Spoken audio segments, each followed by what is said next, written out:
WhatsApp के ऊपर आ जाए, सोशल मीडिया के ऊपर आ जाए, व्हाटएवर जहां पर भी आ जाए, ये आपके लिए बहुत बड़ा लेसन है कि आपने रिप्लाई नहीं देना है। अगर आप उसको रिप्लाई दोगे तो उसकी फिर शायद उसको मिलेगी, फिर वो मजीद आपके साथ जो है वो कन्वर्सेशन करने की कोशिश करेगा, और फिर इस तरह से किसी ना किसी तरह एड्रेस तो मिल ही जाता है, फिर उसके बाद वो यहां पर आकर इस तरह की कार्रवाई करेगा। और यहां पर एक और सवालिया निशान ये है कि अगर उसको एड्रेस मिल गया, आपके घर के बाहर वो आ गया, तो वो इंटर कैसे हुआ यार, इंटर कैसे हो गया? इस्लामाबाद में कहा जाता है कि लोग महफूज हैं, यहां पर इस तरह के वाकयात वगैरह क्रिएट नहीं होते हैं, लेकिन फिर भी ये बंदा इंटर कैसे हो गया?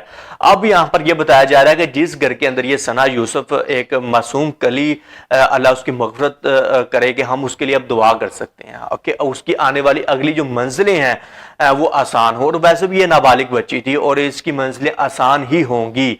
अब ये इस तरह से पता नहीं किस तरह सोशल मीडिया के ऊपर आ गई, टिकटॉक के ऊपर आके इसने वीडियोस वगैरह बनाने शुरू कर दी। अब मुझे नहीं पता कि ये किस तरह से आ गई, किसने इसको ये मोटिवेशन किया और ये कैसे आ गई। इवन के आप अगर इस्लाम को फॉलो करते हो भाई, आपके लिए सबसे बड़ी चीज इस्लाम में जो सबसे जो खूबसूरती है इस्लाम की, वो ये है कि औरत पर्दे के पीछे रहे, कि जब वो घर से निकले तो पर्दा करके निकले, किसी को पता ही ना चले कि भाई अंदर है क्या।